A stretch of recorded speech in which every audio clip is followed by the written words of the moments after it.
Good afternoon. Thank you for joining us yet again for a weekly update. Earlier this morning, we opened our vaccination eligibility to Hoosiers 16 and above. I'm just so thrilled that we're at this point on the eve of April. A lot of progress has been made in recent weeks, so now that everyone who is eligible and wants to be vaccinated 16 and above can schedule that appointment. We still have some appointments obviously to fill, so they're out there, and we'll be adding to that. Dr. Box and Dr. Weaver will update this in just a few moments. We'll be as vaccination, our supply increases, so will your ability to schedule an appointment. And we've, our estimates earlier this morning, we looked at this, and about 39% of eligible Hoosiers have been vaccinated or made an appointment, I guess I should say, to be vaccinated. So first dose, full dose, or made an appointment to be vaccinated, 39%. So we're about at 40%, got a long way to go. Fortunately, the supply is there. And more good news is, along with and only because of our federal partners, we've announced that we're going to have an 8-week mass vaccination site in Gary, Indiana, which not only enables us to get out, 2,000 doses per day for an 8-week, 7 days a week period, real sustained effort. But that's also going to, as you described, alleviate and we will be able to send mobile units out throughout northern Indiana. With another 1,000 doses. With another 1,000. So with the 500 sites that we already have around the state of Indiana. So it's a big deal to have that mass vaccination site in Lake County and Gary, Indiana, like we've had in Marion County as well, and others. But to have that for that 8-week period, it's a big deal. And then to be able to send the mobile units out. But again, the docs will have more on that. We also have, I'll be quick about this, we also have Fred Payne with us. I mentioned last week we'd get an update on our unemployment claims and all he's doing to prevent cyber attacks and fraud and how all these things work together. So with that, I'll turn it over to Dr. Box for our weekly update. Thank you, Governor. Good afternoon, Hoosiers. Today is the day we've all been waiting for, the day that any Hoosier age 16 and older can schedule a COVID-19 vaccination appointment. This means that any Hoosier who falls within the age groups for which the vaccine has been authorized now has the opportunity to be vaccinated against this disease. As of this morning, approximately 5.4 million Hoosiers can now sign up for a vaccine. Millions of Hoosiers have already done so. Just today, we saw 21,000 appointments scheduled in the first 30 minutes of expanded eligibility, and 96,000 people had made appointments as of noon. This milestone also means that age is now the only eligibility requirement to receive a vaccine in Indiana. We also have removed the language requiring proof of residency. We have made this change for several reasons: to comply with requirements at the FEMA site. We also know that some individuals may live in a household with multiple individuals but lack a document that shows an Indiana address. And students at colleges and universities, or even some people in Indiana workplaces, may live out of state but spend a significant amount of time in Indiana. We want to remove any barrier. If you are age 16 or 17, you can only receive the Pfizer vaccine, and we ask that you bring a parent or guardian to your appointment if at all possible. If you cannot, most locations will accept a written consent or a verbal consent by phone. Individuals age 18 and older can sign up at any site by visiting rshot.in.gov, by calling 211, or by going to one of the federal pharmacy partner sites like Kroger and Meijer. Individuals signing up through rshot.in.gov will find more than 530 locations that are offering vaccine. Those appointments are spread out over many weeks to ensure that enough vaccine is available to accommodate the appointments. You will find special sites like the mass vaccination clinics at the Indianapolis Motor Speedway, which opens tomorrow, and the 8-week clinic that will be held in partnership with FEMA at Gary Roosevelt's Park beginning next Wednesday. You will also find appointments or extra clinics being added at existing vaccination sites, such as our local health departments, community clinics, and hospitals. Partnerships have been a hallmark of the pandemic response, and the vaccine rollout is no exception. An incredible amount of work has been done by partners at the local, state, and federal levels to get to this point, and it doesn't come a day too soon. We have said before that we are in a race between the vaccine and the variants. Unfortunately, right now, the variants are picking up steam. Indiana has now reported 137 cases of the UK B.1.1.7 variant, 2 cases of the B.1351 variant out of South Africa, 1 case of the P1 variant out of Brazil, and 27 cases of the California variant. Our proximity to Michigan, which is one of the top states for B.1.1.7 variants, is also a concern. I say this to remind Hoosiers that COVID is still very much present in our state and encourage everyone who is eligible to sign up for a vaccine as soon as possible and to continue to wear a mask and take precautions. If you're looking to visit the iconic Indianapolis Motor Speedway for your vaccination, know that the clinic is filling quickly, but that appointments remain for the week of April 18th and the final week of April 24th through the 30th. And I think actually only the 24th through the 30th is open at this point. If you live in northwestern Indiana and want to come to the mass vaccination clinic, that will be open next Wednesday in Gary, and we'll be opening those appointments by the end of the week. You will be able to sign up at ourshot.in.gov at that time. The Gary Clinic can provide 2,000 vaccinations a day. It will offer the first dose of Pfizer for the first 3 weeks and the second dose of Pfizer for the second 3 weeks, and then Johnson & Johnson for the final 2 weeks. It will be held in a drive-through format, but will also have opportunities for individuals who travel by bus or other modes of transportation so that there is a walk-up option. In addition, as a supplement to the Gary site, we will have 2 mobile units that will host clinics in 9 counties across northern Indiana in the coming weeks to help ensure that the vulnerable communities have easy access to the vaccine. These clinics will be able to administer 1,000 doses a day and will follow us to further reach underserved populations, This week, we also launched a Spanish line through 211 so that our Spanish-speaking Hoosiers have easier access to information and help with registration. Callers to the 211 select the appropriate prompt that will direct them to a team of Spanish speakers. On the first day, the team answered nearly 400 calls and scheduled more than 180 appointments. And our Zotec registration system is now available in Spanish, and we're adding Burmese soon. As we increase our vaccination and outreach efforts, we are also working with our partners at the Regenstrief Institute to better identify breakthrough cases. Breakthrough cases occur when an individual tests positive for COVID-19 at least 14 days or more after receiving their full vaccination. That means the person has received either 2 doses of Moderna or Pfizer or a single dose of the Johnson & Johnson vaccine. We identify these cases by matching data on our vaccination to our vaccination data. So anybody who tests positive, we match it with the vaccination data. We have identified 221 breakthrough cases as of March 16th. These cases represent less than 0.04% of individuals who were fully immunized as of March 16th. More than 21% occurred in individuals age 80 and older. We will continue to work with Regenstrief to track breakthrough cases to review the symptoms, the diagnosis, and the hospital stays. We will also begin testing samples from these cases to determine if they were caused by variants. This will help us to better understand the vaccine's effectiveness against variants and inform our strategies going forward. As we've done throughout the pandemic, we remain laser focused on the data we receive. Nearly 2.8 million doses have been administered.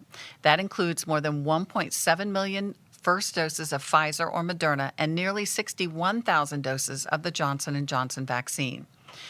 More than 1.1 million Hoosiers are now fully vaccinated, up from just over 1 million last week. This means that more than 21% of Hoosiers for whom the vaccine is authorized have received either 2 doses of Pfizer or Moderna vaccine or a single dose of the Johnson & Johnson vaccine. When we look at vaccine uptake by age, we find that nearly 74% of Hoosiers age 80 plus have scheduled or received a vaccine. 77% of those 70 to 79 have done so. 66% of those 60 to 69 are getting vaccinated, and 48% of those ages 50 to 59 are in line or have gotten their first dose. 35% of those ages 40 to 49 have signed up. We also have seen 25% of people age 30 and older sign up.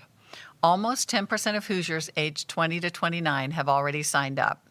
We know that more than 24,000 Hoosiers ages 16 to 19 have also scheduled a vaccination. These numbers also include more than 152,000 first and second doses administered to residents and staff in long-term care. Those numbers are encouraging, but we must remain cautious as our positivity rate has ticked up slightly. It now stands at 3.9%, up from 3.3% last week. We also have seen a slight increase in the number of Hoosiers hospitalized. The number of Hoosiers currently hospitalized with symptoms of COVID has crept back up to 657 as of yesterday. While this is still far better than the nearly 3,500 hospitalizations we saw just a few months ago, it is something we will continue to monitor closely. Daily hospital admissions for COVID remain at some of our lowest levels in months, but they too have increased slightly to just over 60 per day. Our color-coded county maps still look much better than they did a few weeks ago, but they've shifted slightly. The number of counties in blue on our 2-metric map has dropped to 53, down from 66 last week. 2 counties are in orange, and the remainder are in yellow.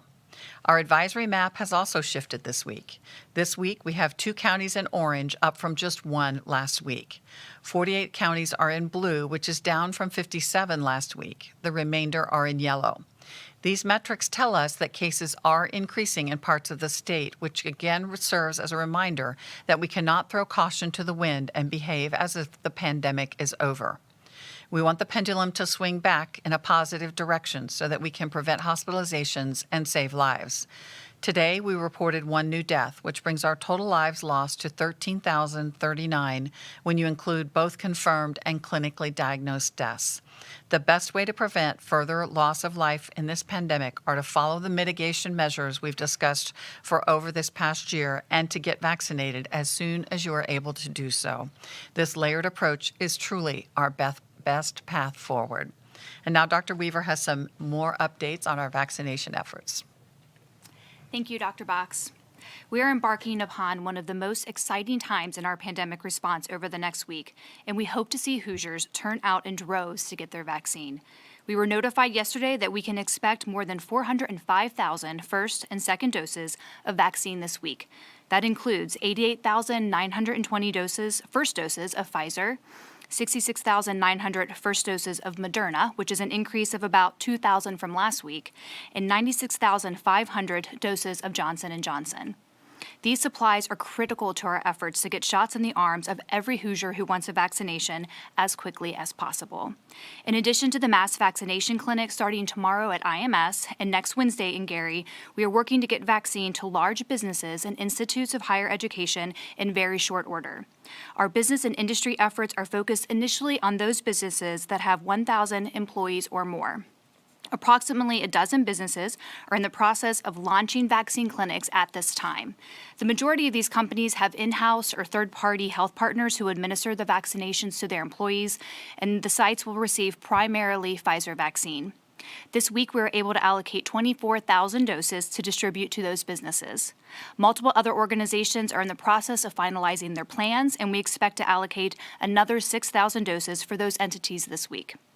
Last week, we also sent a survey to colleges and universities to gauge their willingness to receive vaccine to administer to their students and staff. Our goal is to provide at least the first dose of vaccine to the students before they leave campuses for the semester. We will be allocating 60,000 doses of Pfizer for this purpose. 6 campuses are planning to begin vaccinations next week, and those are IU Bloomington, Purdue, IUPUI, Notre Dame, Butler, and Goshen College. 3 other campuses are in the process of finalizing their plans, and we have heard from at least 6 others that are partnering with their local health systems in order to vaccinate their students and staff.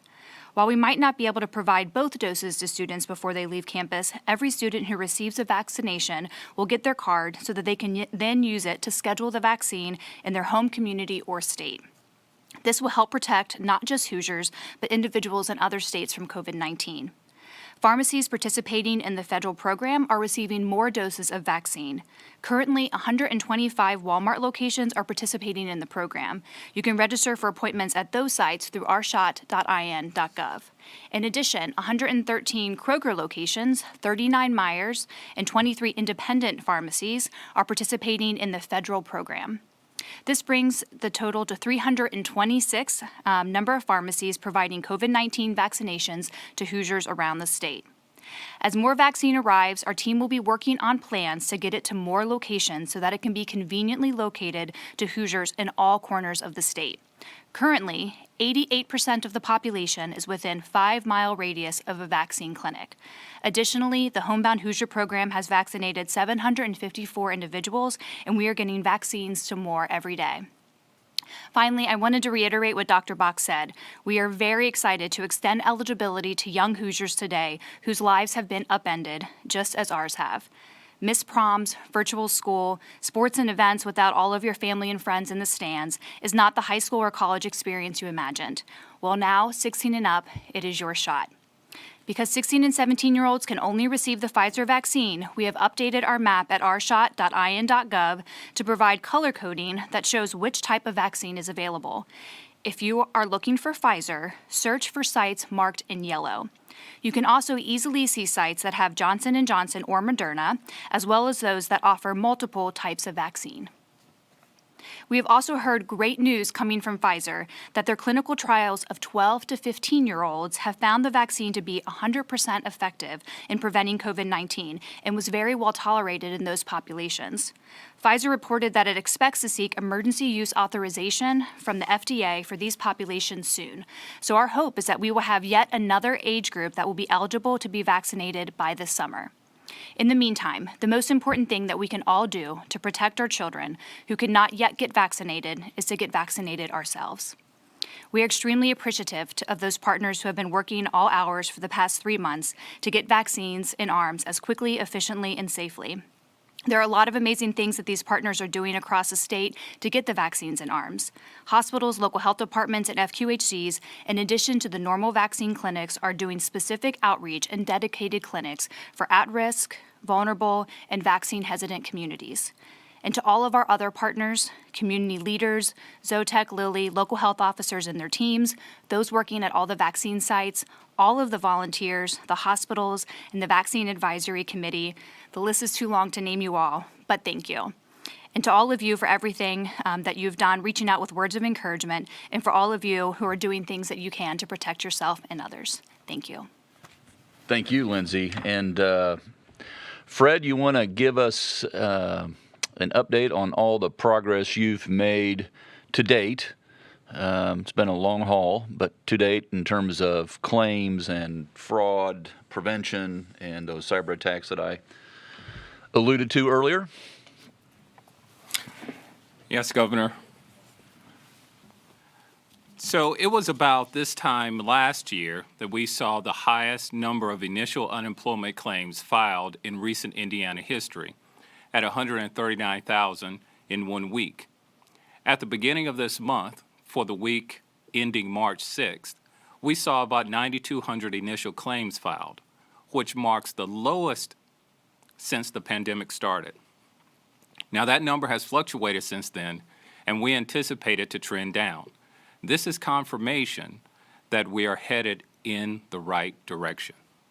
Now there have been a lot of changes and challenges since this time last year, including the creation of several federal programs that have helped Hoosiers financially. Now, while we've ensured that the vast majority, 85% of claims are processed within and paid within 21 days, nuances and significant reasons for the remaining 15% to have continued investigations exist. Now, before I go any further, I want to correct something that I hear often. Claims are not people. Claims are what people file each week to request unemployment insurance benefits. People are claimants in this system. I've often heard people use claims interchangeably with people. This can be confusing, especially when referring to the numbers of claims processed. For example, a person, a claimant, could have filed more than 25 claims to cover 25 weeks of unemployment benefits. Now, to put this in context, we received approximately 18.4 million weekly claims filed by claimants between March 2020 through February 2021. Of those claims, 86% have been processed as paid or denied. Now, through the middle part of last month, 15.8 million weekly vouchers claims have been resolved since March 2020. 2.5 million are unresolved, of which 2.3 million are being investigated as suspicious, which is 89% of all outstanding claims. Now, throughout the pandemic, more than 850,000 Hoosiers have been paid unemployment insurance benefits. By comparison, in 2019, over 82,000 Hoosiers were paid unemployment insurance benefits. Now I'll share a few real-life examples of the more challenging claims processing that go beyond 21 days. Now, to protect the privacy of claimants, no names will be used and other potential identifying information has been changed. One big issue that causes continued processing, that's called a job attachment issue. A job attachment issue occurs when the information we have does not clearly indicate that a claimant has been properly employed to make him or her eligible for benefits. Here's an example of a job attachment claim that went beyond 3 months. In December, a claimant filed a PUA claim and requested benefits retroactively back to May. The date indicated his business was impacted due to COVID in May. Because the person made a request for payment of benefits several months after he was reportedly impacted, this immediately created about 24 dated claims for the person that needed to be investigated. Here's what the continued investigation uncovered. The claimant stated that their business that was closed was a hairstylist at home. The claimant stated that the home address was in another state. There were 2 phone numbers associated with the account from another state. There are 2 phone numbers. Those 2 phone numbers were inactive. There was no history of Indiana wages reported, and claimant had no Indiana driver's license or history of tax returns. Our claims investigators investigated and called the phone numbers that were inactive, and we sent emails and deadlines to provide information. Now, another example, we received calls and inquiries from and about a claimant with similar characteristics, but a different job, that she had filed for benefits in March and had not received any benefits from our agency. The investigation revealed that the person had, in fact, filed for benefits, but did so in December and requested retroactive benefits back to March. A further investigation revealed similar characteristics as the claimant before. Now, these are examples of matters that take an extreme amount of time for investigators to process, even if the process leads to a non-payment, overpayment, or payment if eligibility is deemed. Now, I'll give you one additional example of where a claimant was actually frustrated with the time that it took to use one of our required tools that we put in place to stop fraud. The person filed a claim in 2020 and was being paid weekly benefits. Because of the new verification requirements from the U.S. Department of Labor on PUA claims, the person was asked to update and verify identity information through ID.me, the vendor we're using to help verify a claimant's identity. The claimant ran into issues because she had multiple attempts with the online self-service process. Now, this could have been because there were too many login attempts that threw up red flags in our system, which then required the person to go through another process to have an actual person to assist. Unfortunately, during the time this claimant was moving through the process, there were long wait times with our vendor ID.me, and the person did not get through the process quickly. She was delayed. The person's issue was resolved and benefits resumed. However, this is an example of our system not working as we desire it to work or working as quickly as we want it to in certain situations. Now, we continue to work with our vendor on this issue. Now, these are just small examples of claims working their way through processing that may take longer than 21 days. These are also examples of how resources may be tied up on chasing claims that may be fraudulent, which impacts the processing time for legitimate claimants filing for benefits they are truly owed. Now, I want to take a few moments to talk a little bit about fraud. Now, fraud has become a dominant factor in our unemployment insurance system, and it does impact processing time. As an example of the magnitude and the sophistication coming from the fraudsters, consider the following.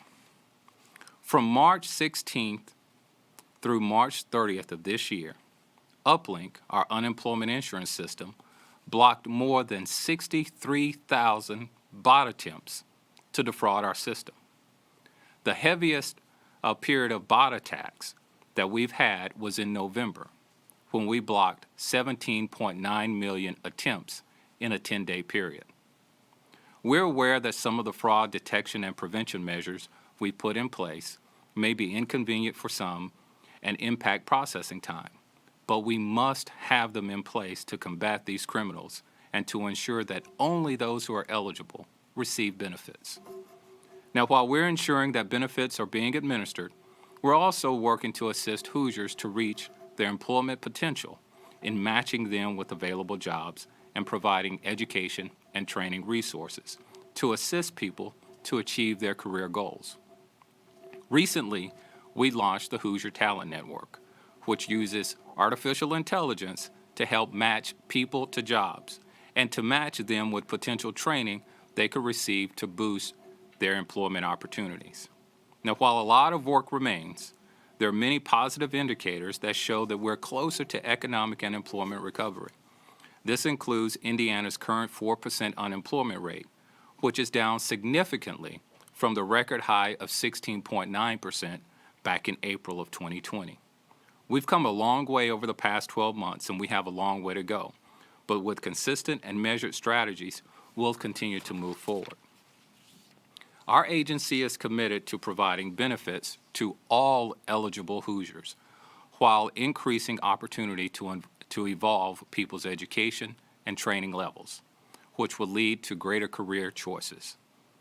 Finally, for those who are interested in unemployment data, we've added a new public-facing benefits dashboard to our agency homepage. You can visit it at dwd.in.gov. Thank you. Thank you, Commissioner Payne. Very thorough. Stick around. Don't go anywhere. You've thrown a lot of numbers out there, so I suspect there'll be some follow-up. I should also say, in terms of follow-up, I alluded to last week, this may very well be the last regularly scheduled health press conference on a Wednesday at 2:30. It looks to be that to be the case going forward. Next week, I know you and I'll be up Tuesday. You'll be up Tuesday, Wednesday up in Northwest Indiana. So in addition to being out and about, we're still going to be available.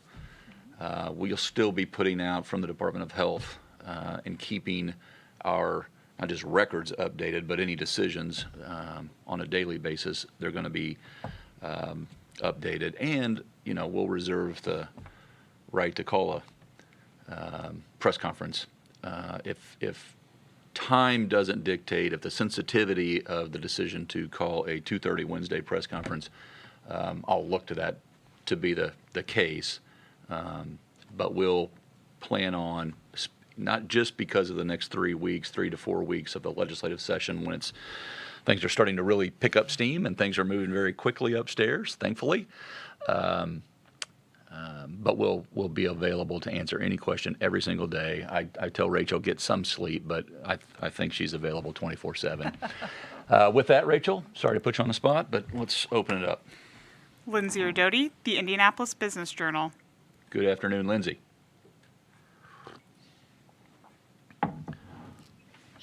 Congratulations, Lindsay. Is this your last presser? Because it's also my last presser. That's not my question, It seems appropriate. It's all about you. was curious if you or Dr. Weaver could share any more information about the businesses that are having their own vaccination clinics. I know you said you think there's about a dozen now. Could you name any of the businesses, and how many do you expect that to increase to? How quickly will it increase? Any other information you could share would be great. And Lindsay, no dropping the mic after you answer this question.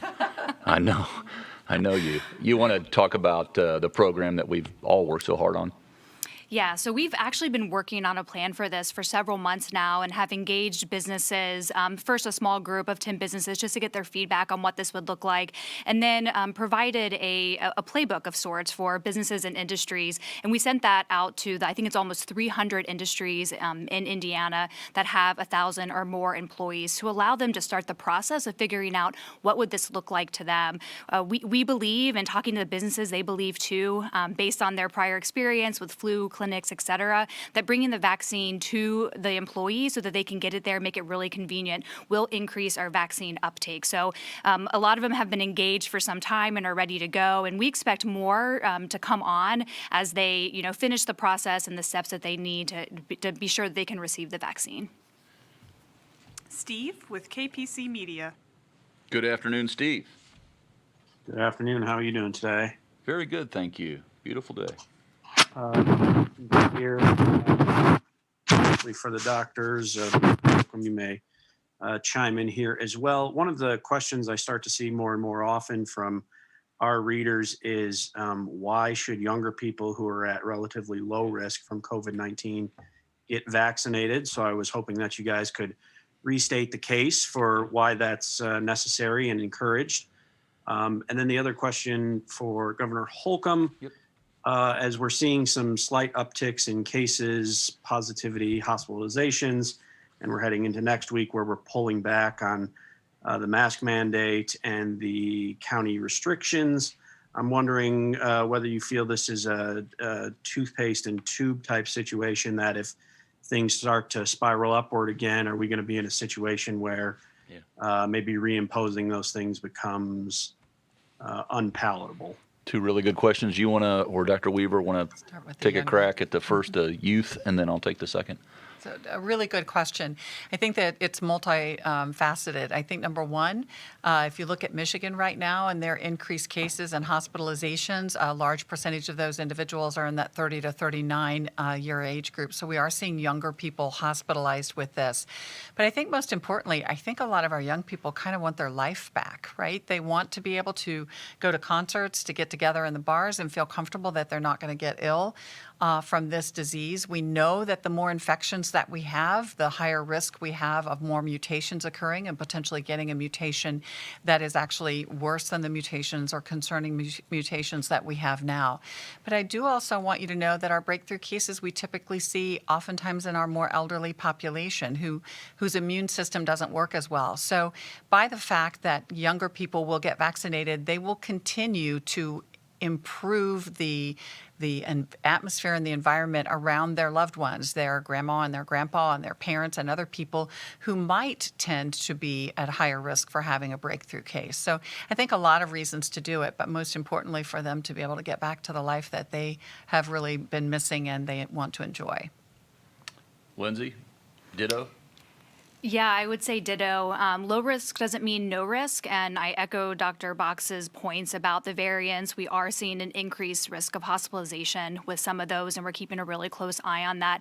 And as she mentioned, there's some people, one, who can't get vaccinated or got vaccinated and maybe they are on chemotherapy, and so they didn't get the antibody response they wanted to, or are elderly. So again, it's, about protecting others. And I know a lot of young people are motivated over the fact that when you're vaccinated and you're protected, meaning you can't spread it to others anymore or get it. That also means you don't have to quarantine, which I know has been very disruptive to all of our lives.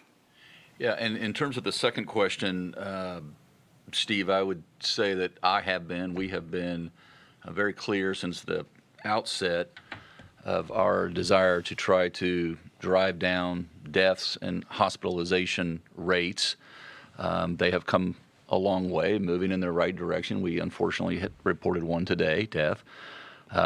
Reported one, but having said that, it's not just one number that I focus on, the positivity rate. It's many numbers in terms of our ability, first and foremost, to care for those who are hospitalized, whose lives are threatened. We do want to do all we can because to reduce the spread as well. We do want to make sure that we keep up our surveillance, our testing, and our tracing efforts.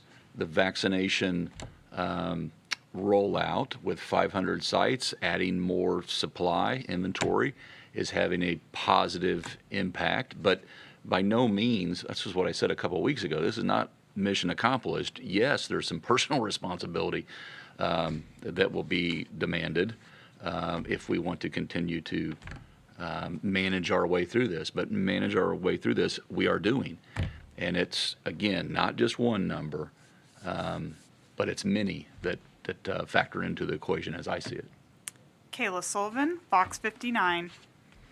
Kayla, how are you? Doing all right. I hope you guys are well as well. This question is for Commissioner Payne.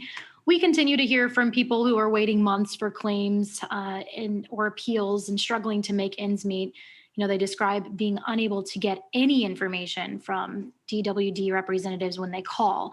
So what are you doing to deal with the backlog, and what is your message to those families not able to even get in touch with those representatives, they say? Thanks for the question. That's a good question. We're continuing to make sure that we reach back out to individuals who call us or they send us emails, and we are continuing to work through those. As I mentioned earlier in my dialogue previously, there are reasons for some of the continued claims, which does impact the time that it takes for an individual to be returned, for a phone call to be returned, and for emails to be returned. But we are working through that. So the message will be that we'll continue to make sure that we'll pay all eligible Hoosiers, and we'll make sure that we get to them as quickly as possible. Trevor Peters, Fox 19. Afternoon, Trevor. Hi, Governor. Earlier this week, Kentucky Governor Andy Beshear said if given the opportunity, he would ask you to rethink getting the mask mandate.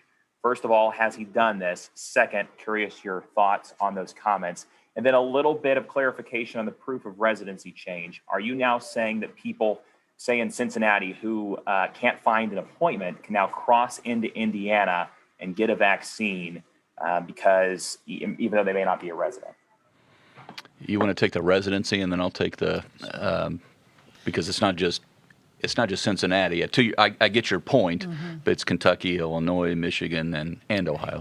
So definitely it's our preference that individuals who live in Indiana, work in Indiana, are the ones that come over and get vaccinated here, because we do get allocated vaccine based on our population. But what we want to do is remove any barriers. And we knew that we were going to be vaccinating college students, that many of them live out of state or sometimes even out of the country. And we knew with opening the FEMA vaccine site that was another requirement, that there was really no residency requirement. So in that spirit, with opening it to everyone, that's why we removed the residency requirement. Lindsay, anything? Trevor, I would say that Governor Beshear has my cell phone number, and he clearly has the media's number as well. He has not contacted me. I did see his comments, and I would just say that I've always taken the approach. My style has been to respect all other governors and the decisions that they have to make according to the numbers and what's happening on the ground in their states. And yes, there are some. We've vaccinated about 18,000 Kentuckians here in the state of Indiana, and so there is some. I understand the folks that live in Kentucky, or the folks that and work in Indiana, or the folks that live in Indiana and work in Kentucky. Completely respect that, but I'm paying attention to the numbers in Indiana and what's in the best interest for Hoosiers. Nikki Kelly with the Fort Wayne Journal-Gazette. Good afternoon, Nikki. Good afternoon. I have two questions. The first is, will you veto and or sue if the legislature tomorrow sends you a bill that allows them to call themselves into session? That's the first. That's a pretty straightforward question. I've made no secret about my understanding of Indiana's Constitution. I remain of the belief that this is unconstitutional. We have supplied our legislative friends upstairs with that background. There is an honest difference of opinion. They believe otherwise. And so I believe that, to your question's point, I'm left with no other alternative. I certainly can't. I believe I'm duty bound by the Constitution first and foremost. And so I can't do an end run around the people. Make no mistake, I have not said that I'm in complete disagreement with some of their motives, and I believe they're honorable motives. And I believe that with, for example, the funding that's coming into the state of Indiana, it is beyond understandable. Should be expected that we work together and they be updated. Now, we've been doing that over the last year. Hundreds of letters and phone calls from legislators included, sitting down at a table, going over, as you recall, Nikki, I think, I've, on more than one occasion when we weren't in session, asked leadership if they wanted to be in a special session, and the answer back to me was no. And so I think it's almost a moot question, because we probably could have addressed some of this, but you see it's taken months to arrive at where we are right now. And we didn't have months to make decisions. And so, of course, I want to work with them, but I cannot skirt my duty and do something that I believe is unconstitutional. So to be as clear as your question is with my answer, yes, I could answer that in 4 letters, and it's VETO. Did you have a second part to that question? I had one follow-up. Okay. There's some parents in Northeast Indiana very upset that kids continue to have to wear masks in the schools. And so I wanted to see why you decided to keep that part of the mask mandate, especially since the data that you love shows that the youth are the least impacted by infection, death, hospitalization. Yeah, fair, understandable question as well. I did read a clip, it might have been yours, on this case. One parent said, and I'll quote or paraphrase, "This is not a killer virus." I could not disagree more. This is a mass killer. There are over 6,000 folks that have lost their life to this virus just in our long-term care centers, and twice that when you total them up.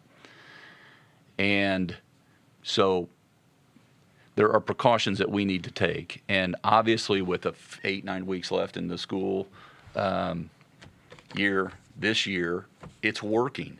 And we want to continue that. I don't know if you have anything to add about I think that, the population. children cannot get vaccinated yet, right? We just opened up to 16 and 17-year-olds. And I think it's really important that families feel comfortable that their children could go to school right now and not have an increased risk, because we know the masks have been working in school. So once we are able to have more people vaccinated, I think that makes a lot more sense to not have to have the masks. Rob Burgess with the Wabash Plain Dealer. Good afternoon, Rob. Good afternoon, Governor. Good to be with you at least one more time here. Oh, we'll get the band back together, I'm sure. It's been emotional. I've seen this movie before. Right. I had a question for the doctors here. What evidence do we have regarding the safety of the vaccine for mothers who are breastfeeding? Mm-hmm. And have you seen the resulting antibodies pass between mother and child with breastfeeding as it seems to do for pregnancy? Yeah, That's a great question, and there was just a study that came out about that. The CDC is particularly looking at any pregnant mom who takes this vaccine, following them through their pregnancy, getting all their pregnancy results, and then the follow-up with the baby thereafter. And the safety looks really great. What I will say is that the study showed that not only did mom make antibodies that crossed across the placenta to the baby while she was still pregnant with the baby, so they could test the baby's cord blood when it was born and know those antibodies were there, but they could also show those antibodies in the breast milk, which is what we find with influenza and other vaccines, because little babies aren't going to be able to be vaccinated right away. So it's really very promising results and very encouraging. Jesse with ABC 7. Good afternoon, Jesse. Hey, good afternoon, Governor. Appreciate it. And to the doctors as well, thank you. So 2 questions for you. One, wondering if there's an appeal to people's better angels, if you will, who are hearing you talk about no residency requirement. I'm thinking there are a whole bunch of people who live just over the border in Chicago. And, just a reminder, we're still in 1C of the eligibility for people who are essential workers. So we're not even at an expanded age eligibility, even close to 16 and above. What do you say to people who are hearing this and thinking, I'm just going to go over the border and try to get this? And at the same point, how would you reassure your Northwest Indiana residents who are worried that doses set aside for them are now going to be taken by people who shouldn't be getting it because they don't live here or work here or spend a lot of time here? And then secondly, just going back to masks, I know, Governor, you were talking about there are a lot of numbers you look at, and we're seeing cases ticking back up, hospitalizations, and we know that hospitalizations and deaths lag behind cases. So I'm just curious what that break-even point might look like, because even though more people are going to be getting vaccinated and protected, it's going to take weeks, if not months, for those 5.4 million people to get their shot. So just curious, what that push-pull looks like, where we're getting more vaccination, but not necessarily catching up with the spread. You want to take the first one first? So what I would say to people in Northwest Indiana is that we already have a large number of sites there. We are expanding this with the FEMA mass vaccination site and our mobile units going out. So we have the ability to do 3,000 doses a day over the next 8 weeks, and that residents of Chicago have a FEMA site right there in the convention center that they can go to. Yeah, and Jesse, I would say, not to repeat myself, but and I understand your question. As we can, we don't look at just one number. We don't just look at that positivity rate. You're right. We look at the hospitalization rate. We look at the death rate, how it affects downstream, the activity, the rate activity. But I'm focused on our ability to care for those who need. And that we have the resources to care for those who are in need.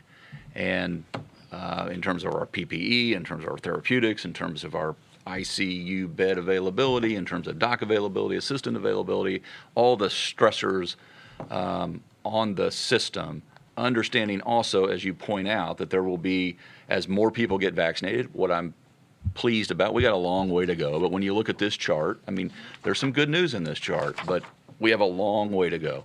But also what we're starting to see is that hesitancy also start to tick down in certain groups. When we were at the very outset of the vaccination process, we were talking about a much different percentage than what we're looking at here today. And so I do believe that the more people that get vaccinated, it will have a positive impact on our death rate. But also the number of people that have had COVID as well factors into that equation. So when we start to, and I do look at the slope, whether it's inclining or declining, and I look at the plateau where we've plateaued at. But I want to make sure that we have the ability to continue county by county, region by region, care for those who are in need. And we know the vaccine has a positive impact on that, and our personal vigilance, each and every one of us. Caitlin with the Indianapolis Star. Good afternoon, Caitlin. Good afternoon. You had made it clear in your speech last week that local units could still implement their own COVID restrictions Lawmakers had amended a bill today, making it more challenging for local communities to implement more stringent COVID-19 restrictions than the state. Does this legislation concern you, granted that it seems to make it more challenging for local communities to do that? Yes, it concerns me. A lot of things concern me, and I haven't had Caitlin. To be fair, I think this happened today. I haven't had an opportunity to look at the exact language of the amendment. Didn't see it before the hearing, so we'll take a hard look at this. As Nikki earlier asked about one bill, fairly obvious on where I am on that. Can't spell it out any clearer. But on this, Caitlin, I'm going to have to look at each and every word and how it's changed over the past 3 months to where we are today. So to be determined. But yes, it does concern me. And all these bills, and there's multiple, that have anything to do with how we manage our way through this thorny period in our state's history, concerns me. It better concern me. Justin with the Westville Indicator. Justin, afternoon. Good afternoon, Governor. Since this is the last regular briefing, I and I'm sure many other journalists would like to thank you for holding these press briefings every week for the past year. For smaller papers like the one I run in Northwestern Indiana, it's been great to be able to ask state officials questions directly. So I'm wondering if you would give us some insight into what it's been like to be the state's chief executive during one of probably the most challenging times in state history. How has it weighed on you and Dr. Box for that matter over the past year? Would you pull back the curtain and tell us what it's been like? Well, I hope that that's true. I'll buy you some time here to think about it. I mean, number one, this is not going to be our last. This is no final curtain call, to use your analogy. It does feel a little bit like going to Oz and you pull the curtain back and you see how decisions are made or how we arrive at them. But I hope, if anything, I always look for the good that comes out of the challenge and the opportunity that's presented itself. And so we'll be looking at, Rachel and I have talked about this, we'll be looking at ways to still be connected with, as you say, all those small schools out there that didn't have a chance to make it to the big game, but all those small publications, news outlets that have invested a lot in making those connections as well. It's not just us. It takes two to tango. So we've appreciated, in a public health crisis as it's been, to be able to get the word out across the state. And it wasn't just us, it was you too. So thank you. How it's weighed on me, I've always tended to be an optimistic person. And I will tell you, I've flat out, this is not rhetorical, been inspired by the strength and resilience and Indiana's soul as a state. It's been phenomenal to watch so many people come to so many others' aid. And I don't let the folks who try to tear that down or remain in denial get in the way of all the good and all that we've endured. And what we should remember, both in terms of loss and gain throughout this past year. I said maybe at the first or second of these, Rachel and I disagree about how many of these we've had. Rachel says 97, I say 93, only because she says, well, I say there has to be an opportunity for questions, that we have to be available to do just this.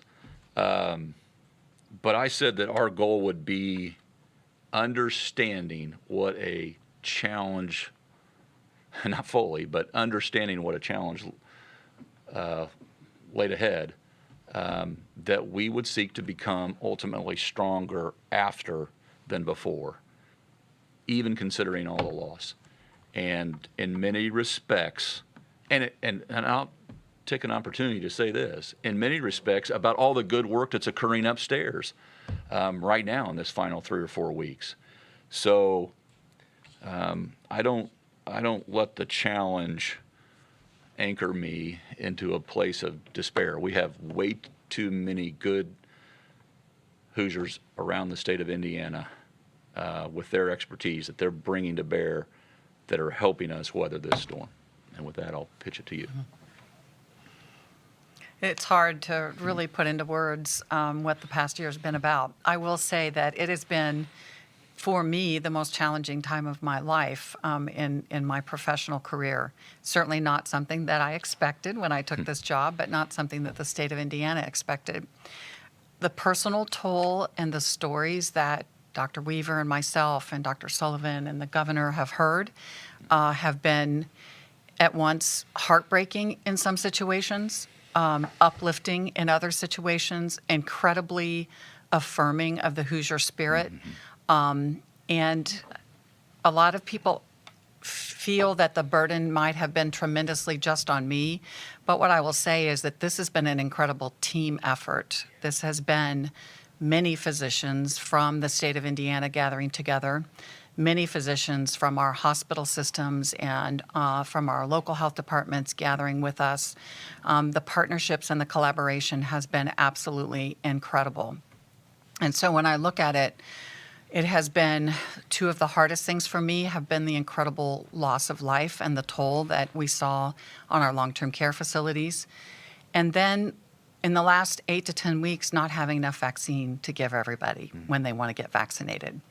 So now is a time of incredible hope and light that really I see that ability for the Hoosiers to get back to the lives that we're missing, that we love, our loved ones. Yeah. And just incredibly blessed to be sitting next to this gentleman on my right for all these weeks, because the real true burden fell on his shoulders for a lot of the major decisions that had to be made, taking input from all over the state and from all of his consultants. Spring is upon us, Justin. It's a time of blooming and renewal. Easter right around the corner. Selena with WSBT. Selena, good afternoon. Good afternoon, Governor Holcomb. I wanted to ask you about, I know these briefings are coming to an end soon, but it's probably sooner rather than later. We're going to be having more supply than demand for the vaccine. And Indiana is one of the states where people aren't wanting to get vaccinated as much as other states. So what are you guys going to be doing to continue to push getting people, signed up after the demand goes down? And are you guys worried about possibly, not reaching that 70% for herd immunity if enough people refuse to get vaccinated? Yeah. Dr. Weaver, you want to answer Selena's question, then we can follow up as well? Yes, so that is really when I think the hard work starts, when it's that time for communication, that time for outreach. And that is partly why we have started with, several months ago thinking about this and talking to the businesses and industries. How can we get vaccine to people, especially in groups of people that they feel comfortable with. So working with our community partners, our mobile clinics to bring it to churches, to community centers, to high schools, maybe even to younger age groups if we can get that Pfizer approved for the 12 to 15-year-olds. And we need everybody to help pitch in and talk about their experience and the symptoms they did or did not have and what it was like to get the vaccine and the incredible relief that you feel after you've been vaccinated, that you're protecting yourself and protecting others. Darby from WDRB. Afternoon, Darby. Hello, can you hear me? Crystal clear. Okay, perfect. Well, good afternoon. Governor Holcomb, this question you have touched on some, but I just wanted to see if there's anything else you could add. We did watch that press conference from Governor Beshear the other day, saying that he would like to see you reconsider that mask mandate becoming an advisory. And I wondered if there would be anything that would make you want to reconsider that if cases, unfortunately, hopefully they don't, but spike after spring break or something like that. And then also, Dr. Box, how concerned are you about these variants that are coming into the state? And are you thinking that that is a reason why cases have spiked back up a little bit. I'll take that first and then I'll answer. So I would say, yes, I'm concerned about the variants. I mean, you can look at other states, you can look at other countries, and you can see when this B117 variant became a predominant virus that was infecting, or the dominant strain that was infecting individuals, that it is much, much more transmissible and appears to actually put more individuals in the hospital. So absolutely, I'm concerned about it, and keeping our number of infections down is the most important thing we can do to prevent the spread of those variants. Yeah, and Darby, I really don't have more to add. I don't plan on conducting state negotiations through the media, but Governor Beshear has my direct phone number, and he's happy to call. I'm not looking to change my mind, but I'm happy to hear his reasoning behind his statements that he made to you. Thank you for joining us. That concludes today's briefing.